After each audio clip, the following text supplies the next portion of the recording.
A deuteron and an alpha particle having equal kinetic energy enter perpendicular into a magnetic field. Let Rd and R alpha be their respective radii of circular path. The value of Rd divided by R alpha is equal to. Summary क्या है कि यहाँ पर एक charge particle है, वो theta equal to 90 degree पर magnetic field में एंटर हो रहा है। यहाँ पर जो थीटा होता है वो वी और बी के बीच का एंगल होता है, वेलोसिटी एंड मैग्नेटिक फील्ड। जो अगर थीटा 90 हो तो उस समय जो पाथ बनता है वो सर्कुलर होता है, और जो अगर पाथ सर्कुलर होता है तो उसकी कुछ रेडियस होनी चाहिए, उसका फॉर्मूला होता है mv/qb।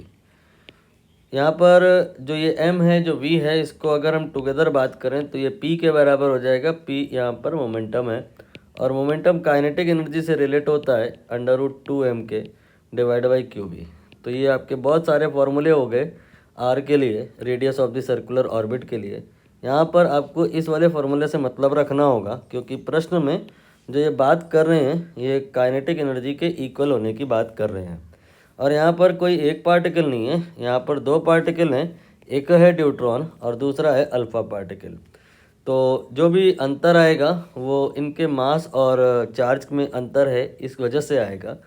यहाँ पर जो जो चीज़ें कांस्टेंट है पहले उन्हें डिलीट कर दो, के को और बी को और 2 को डिलीट कर दो, तो आर जो आएगा that will be some constant then √m divided by Q. यहाँ पर अब हम R deuteron divided by R alpha लिखेंगे। आर की जगह पे हमने ये उसका रेशियो लिख दिया है, सी का रेशियो 1 होगा, और √m की जगह हो जाएगा √md divided by m alpha. And यहाँ पे जो ये q है इसकी जगह हो जाएगा q का ratio that is qd divided by q alpha. अब हमें सारी वैल्यूज़ पुट करनी होगी, जैसे कि ड्यूट्रॉन का जो मास होता है वो आपका 2m होता है, और अल्फ़ा का जो मास होता है वो 4m होता है। अब बात आएगी ये 2m 4m कहाँ से आ रहा है, हो सकता है आपको पता हो, जो अगर नहीं पता है तो एंड में उसको भी बता लेंगे। यहाँ पर qd ड्यूट्रॉन का जो चार्ज होता है वो e के बराबर होता है, और जो अल्फ़ा का चार्ज होता है वो 2e के बराबर होता है। सॉल्व करना होगा। अब e कैंसिल हो जाएगा, m कैंसिल हो जाएगा, ये आपका 1/2 आ जाएगा, और ये 1/2 आ जाएगा। 1/2 ऊपर ना स्क्वायर रूट में था, तो ये 1/√2 हो गया, और ये 2/1 हो गया।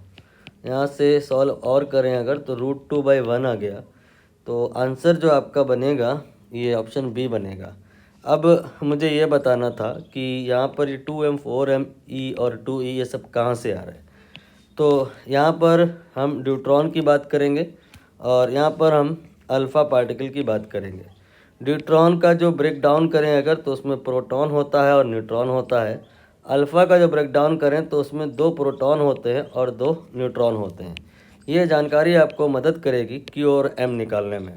अगर हम बात करें Q ऑफ ड्यूट्रॉन तो ये कितना होगा, प्रोटॉन पे चार्ज E के बराबर होता है, न्यूट्रॉन पे 0 होता है, तो Q जो ड्यूट्रॉन का है वो E के बराबर आ गया।